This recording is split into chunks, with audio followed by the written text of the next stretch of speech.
Thank you very much, Cameron. I'm slightly worried about being the last one at the top of the cake because I got married a year ago and I remember what's on top of the cake, both bride and groom. Also, being television, it is still my misfortune to live in a country which can't quite accommodate two rather similar looking, bespectacled black television presenters in its head, so people still at gatherings like this turn to each other and say, this isn't the bloke that you promised me, this isn't the one that read the news at 10, so let's get that clear. Thank you for the opportunity to contribute to this discussion. What I'm going to rest on this morning is work, much of which has been done by myself and my colleague Richard Webber of King's College London. And most of what I want to talk about is not so much the case which has been discussed so far, but the tools by which we understand diversity. I just want to make a couple of points perhaps about the issue of the case for diversity. And as has been said, we've got a moral dimension to that case. We have built what some people call a business dimension to that case. I myself have some anxieties about the robustness of that, but nonetheless it has been persuasive enough to make people act from time to time. I have some questions in my mind about having spent the best part of a decade as the person responsible for enforcing the law.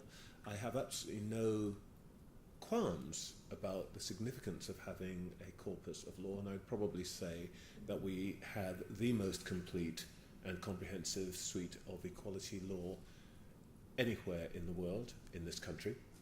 But I also think that anybody who is actually interested in change also has to grasp that there are limits to what law can do, quite severe limits to what law can do.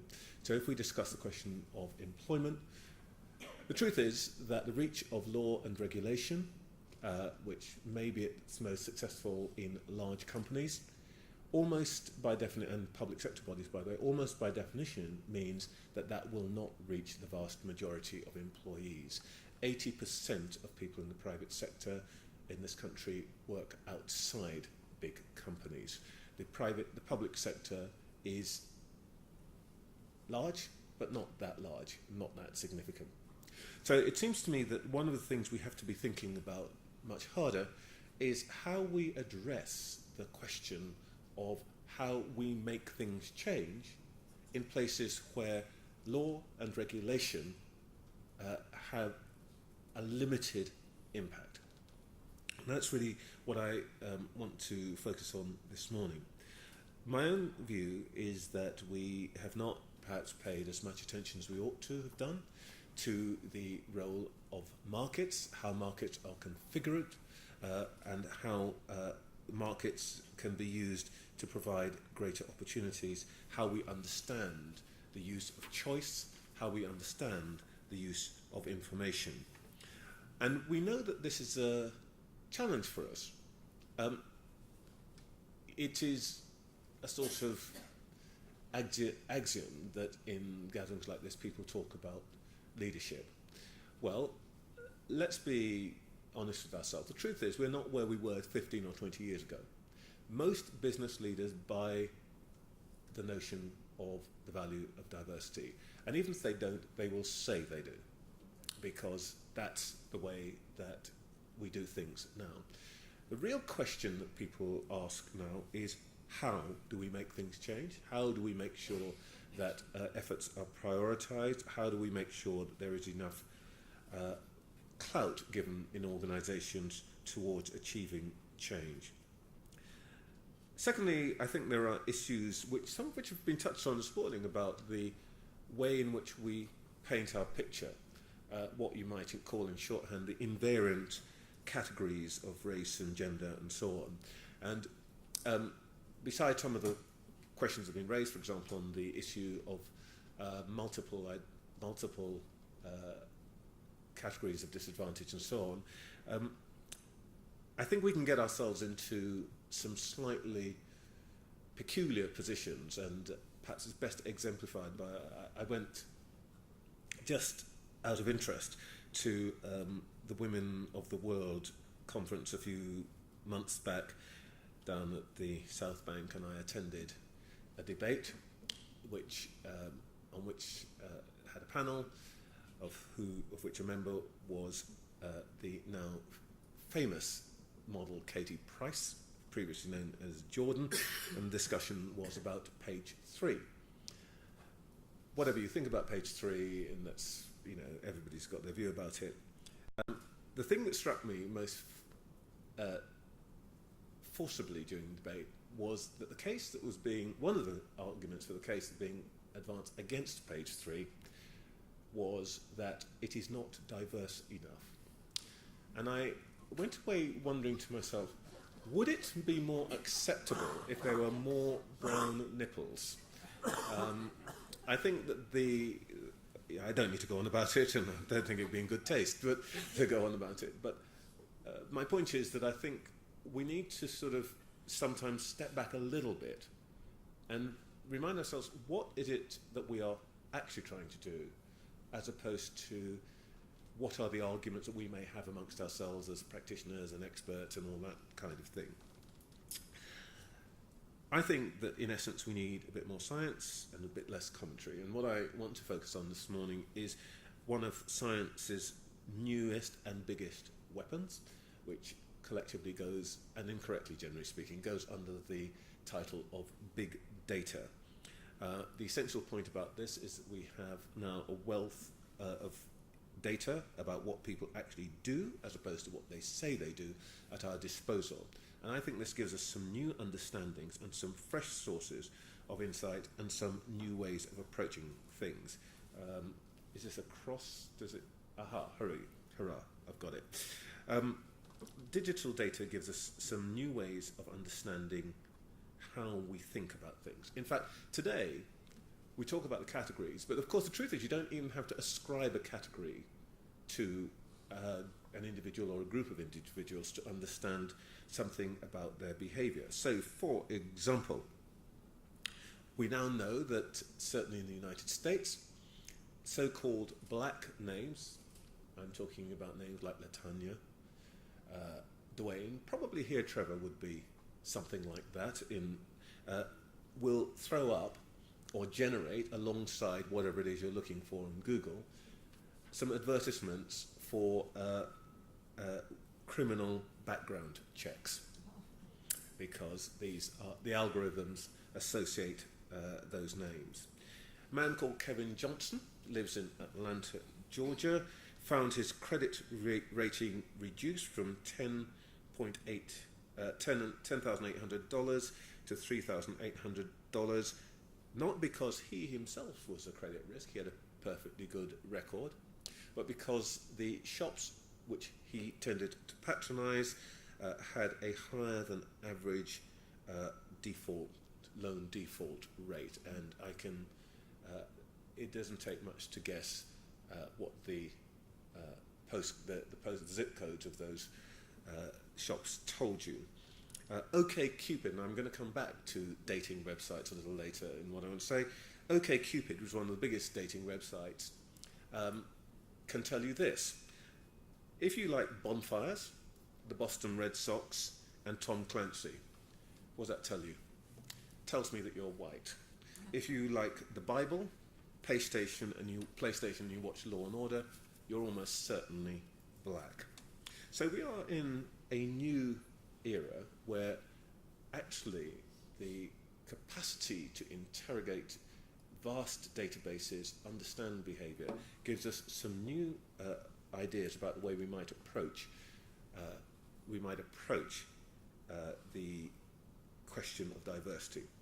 So in our firm, we worry about what are the things that characterise different groups. So here are 10 things which you probably wouldn't guess.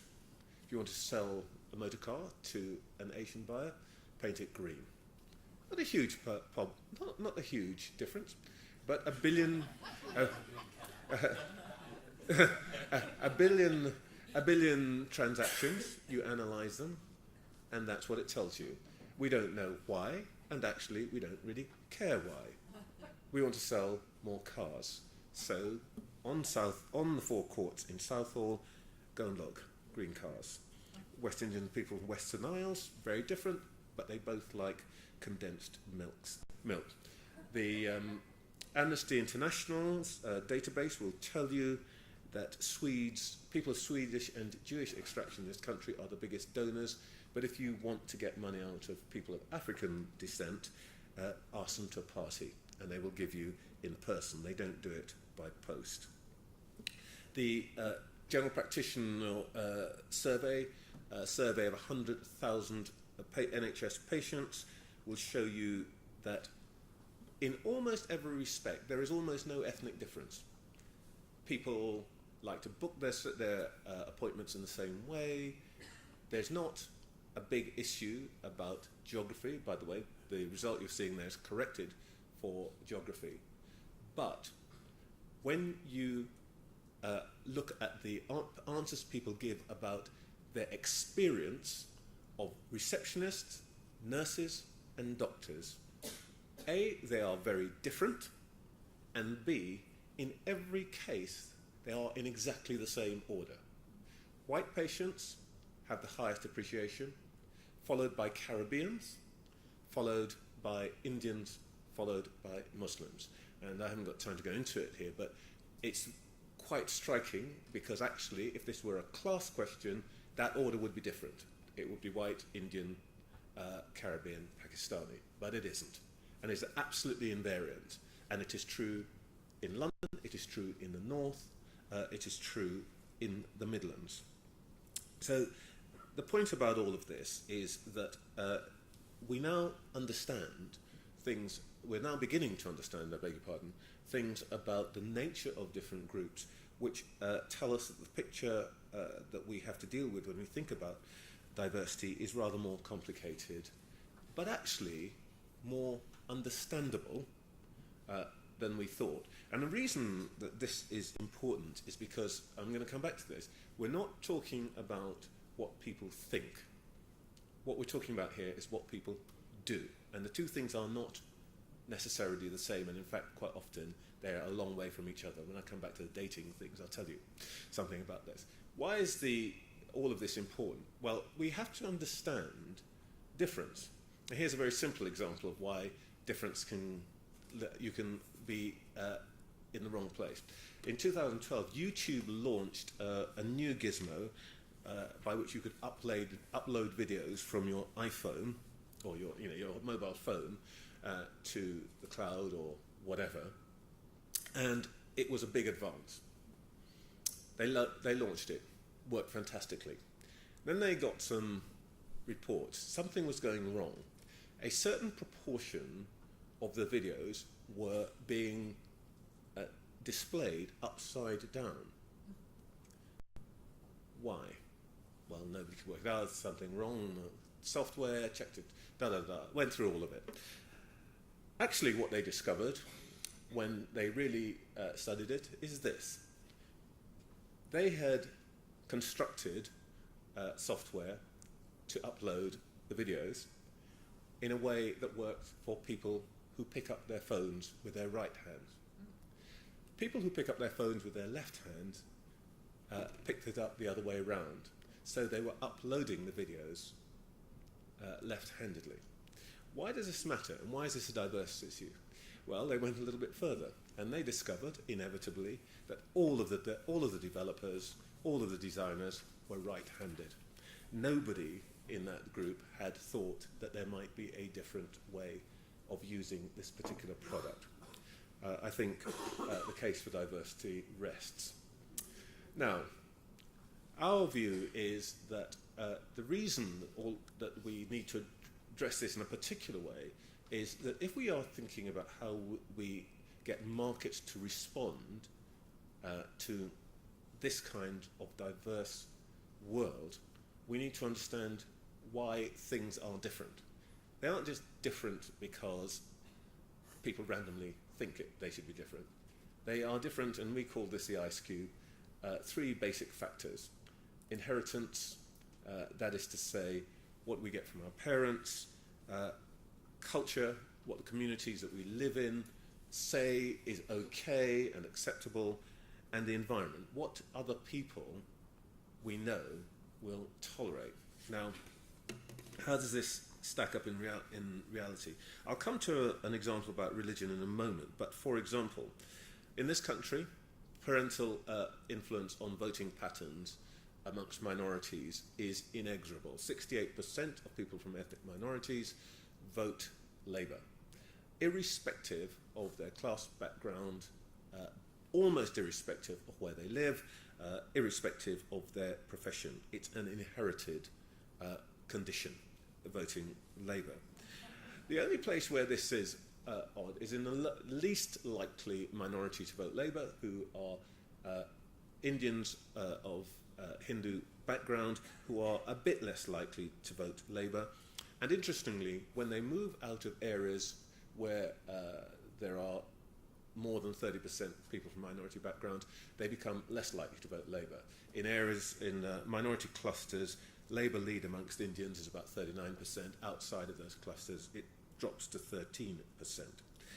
The point I'm making here is that the diversity is not just a function of conscious choice, it is also a function of background and so on. And here's an example where religion, and religion that you don't even think is religion, counts. We did some work early on this year, before the Scottish referendum, where we analysed the background with YouGov. We analysed the background of Scottish voters. 1% of Scots, there's about 50,000, tick the Irish box. In fact, we were able to show that about 10% of Scots have Irish Catholic heritage. Well, does this matter? Well, it does matter, because Irish Catholics in Scotland are the most definitively pro-Labour grouping. They also are, or were, the most definitively pro-independence grouping. And that is one reason why we predicted that coming up to the election that it would be closer than people thought, for the simple reason that that particular group, 10% by the way, 10%, and actually people who vote, Glasgow, Dundee, they would go against type and vote yes. Now this is a peculiar thing, because this is a group that would describe itself as working class Scot. But here's our hypothesis, we don't know, but this is our hypothesis for this kind of behaviour. They vote Labour because they don't like Tories, and they voted yes for exactly the same reason. Question of what their future behaviour will look like is up for grabs.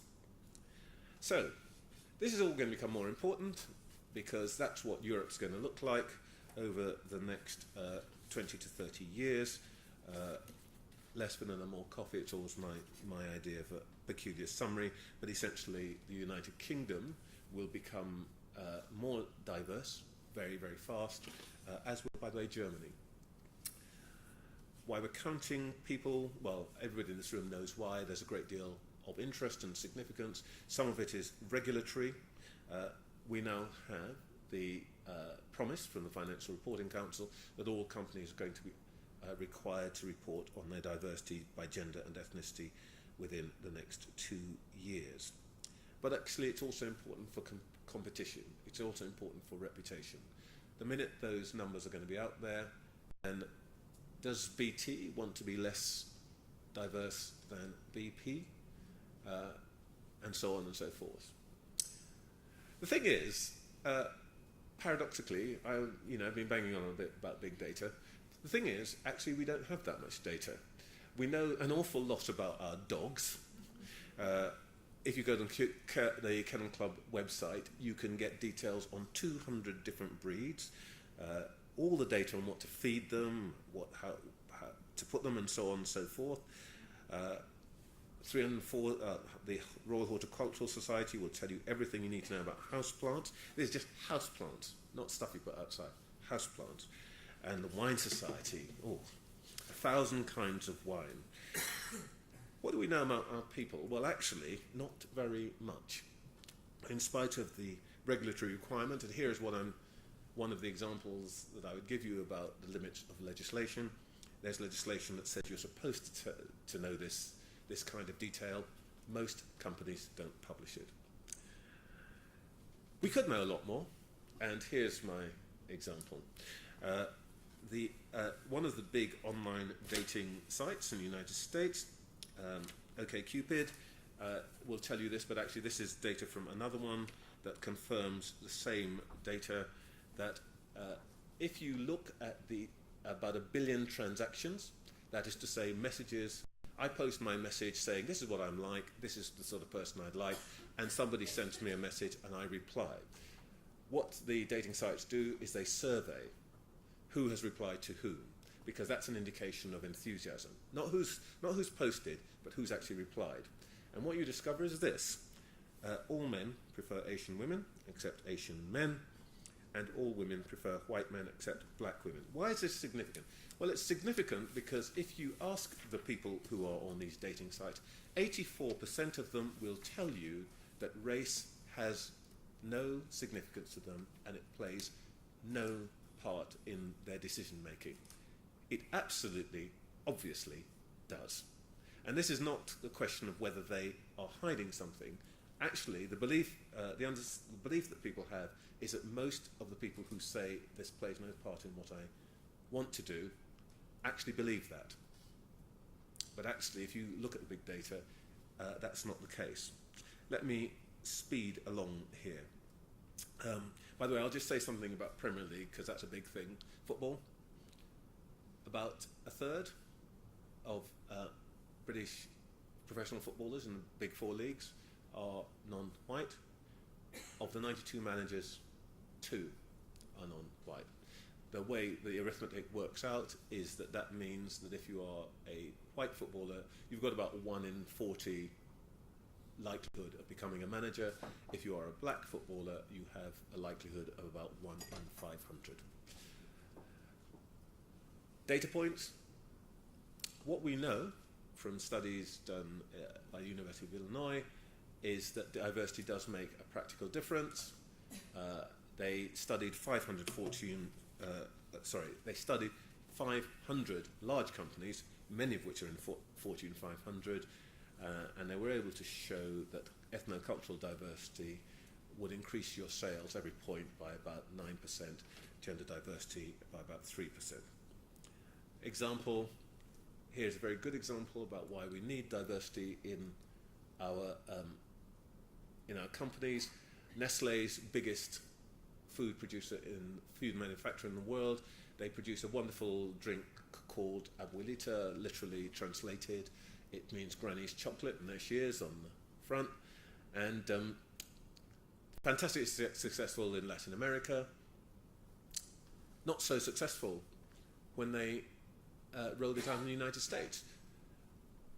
The way you make abuelita, get a big chunk of chocolate that they sell, like a big tablet, you put it in milk, you stir it for half an hour, comes up frothy, cinnamony, chocolatey, lovely, wonderful for holy days and so on.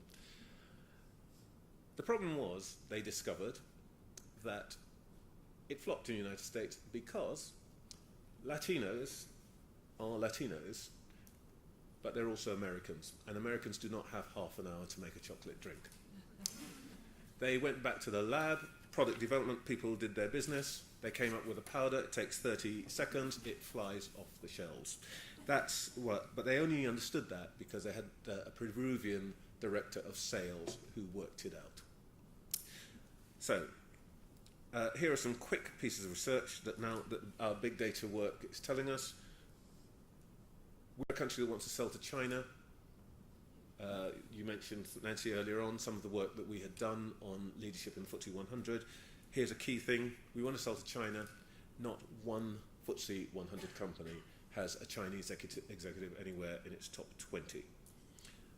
We've done some work on film and TV directors. I want to show you this because it's a rather interesting issue about the way that data can reveal something new.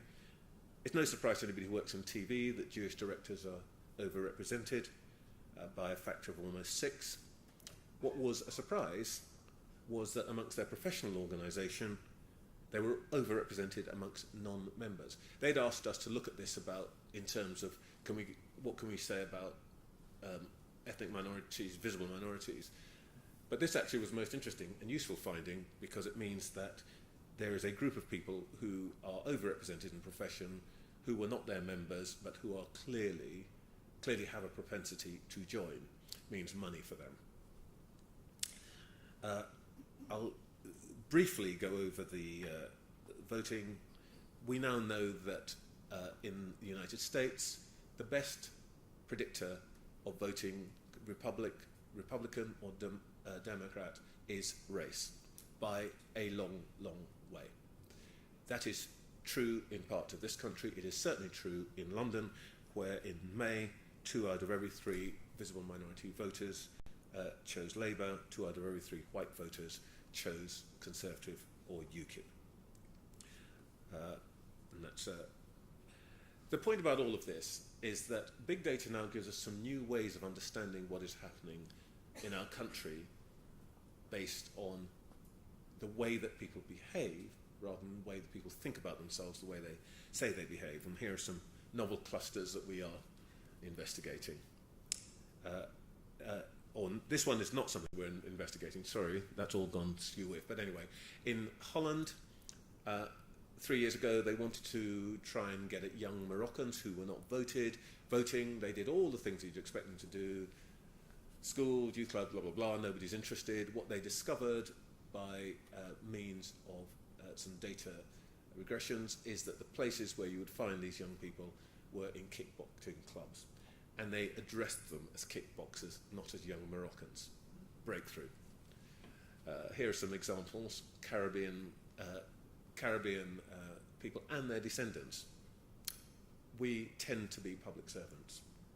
Our parents were, and there's myths about why that is, but actually, interestingly, those myths have survived the time.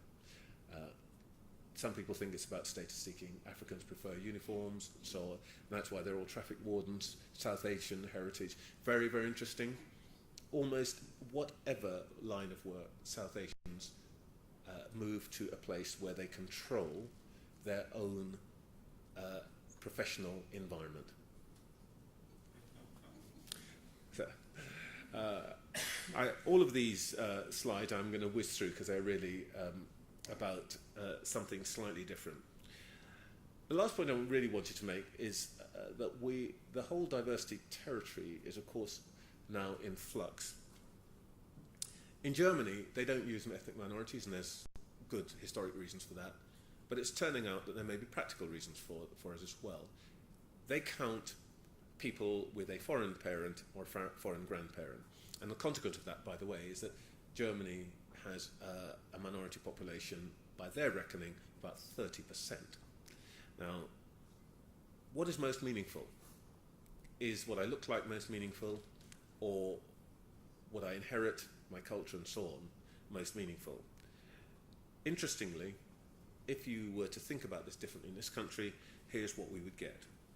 In this country, 29% of people have at least one parent or grandparent born outside the UK, though only 14% tick a minority box. If we think about Indians, nearly twice as many people have parents or grandparents from India compared to what the census tell us are Indian heritage Brits. Ireland, even more extreme. And interestingly, Turkish and Greek Cypriot heritage, we way undercount, because the third generation of this group now a lot of them tend to tick the white British box. But if you go to where I grew up, Green Lanes, these people don't behave like the image that white British summons up. They behave like Green Lanes, Greek and Turkish Cypriots. And there are similar figures in relation to what white British now means. A lot of what we call white British are actually people who were born abroad, or the children of people born abroad.